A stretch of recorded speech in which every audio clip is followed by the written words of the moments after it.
my son Michael was the best Christmas present I got back in 2018.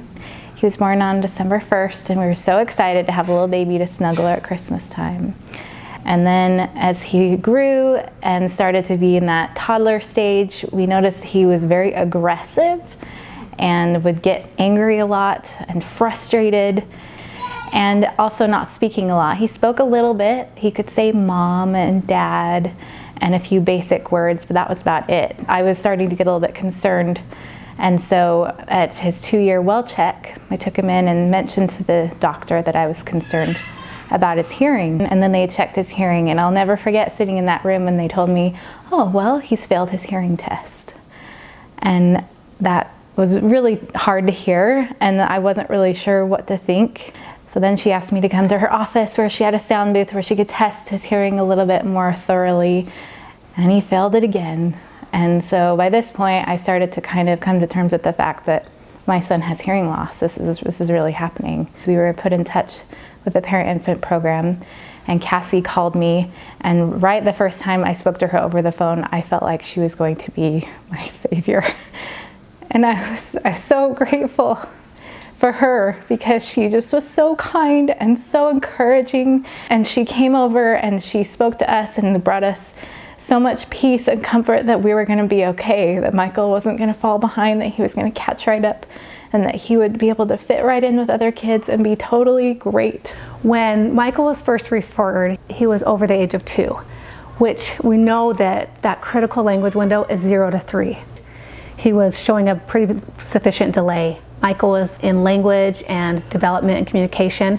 He was scoring around 20 months. So we knew we had a 6-month gap that we needed to cover. When we first found out about Michael's hearing loss, I didn't have any intention of learning ASL because he's not fully deaf. He's got a 50% hearing loss. And I knew that with his hearing aids, he got to a point where he can hear with the hearing aids. I didn't feel like it was necessary. But then I had the opportunity to attend the parent-infant program play group, and I met Melissa Julian, who's our deaf mentor. And after meeting Melissa, I decided we need to learn ASL so I can communicate with her better. And I want Michael to be able to communicate with other people in the deaf community and not feel like an outsider. I want him to feel like he's part of both. The parent-infant program is a huge help with helping parents understand their situation and empowering them to know what tools they have to use. Make sure that he has the tools he needs in school, making sure he has, if it's an FM broadcaster for his hearing aids, or any kind of tools that he needs to empower him and to teach him how to advocate for himself. I had no idea of any of that. Cassie has just been my lifeboat, where I can reach out to her any time of day with any questions or concerns.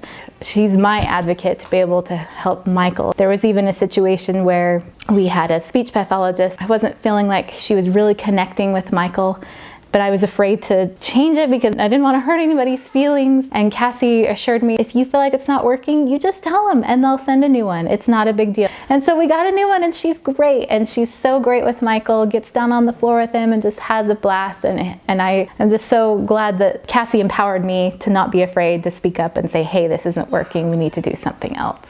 And Cassie helped me kind of find that empowerment within myself to be able to do that for Michael. This family, working with the Frey family, has just been such a blessing. And it's one of the joys of my job to see a family take every strategy that we discuss and apply it throughout all the routines in their day. With mom and dad as the key players, they've been so involved, and they've been connected with the audiologist, the speech language pathologist, myself, the deaf mentor, and together we've been able to collaborate on Michael's goals, areas where we've seen holes, and so we're taking his goals and communicating them with one another so that we're all working towards the end goal of helping Michael achieve his greatest potential. Okay, did you hear me say, oh no, can't reach it? So that was awesome. He just put 4 words together in a sentence. Great motivation. I attribute almost all of it to my work with Cassie. I mean, we've had lots of other people come in and help, but the parent-infant program has been the absolute best thing that has ever happened to Michael. It's been amazing. Our vision is to help empower parents to help their child receive or arrive at their greatest potential in language, in social, emotional, and academic development. And Michael has arrived at all of these. I'm gonna touch the blue. You stopped me, you stopped me, you stopped me.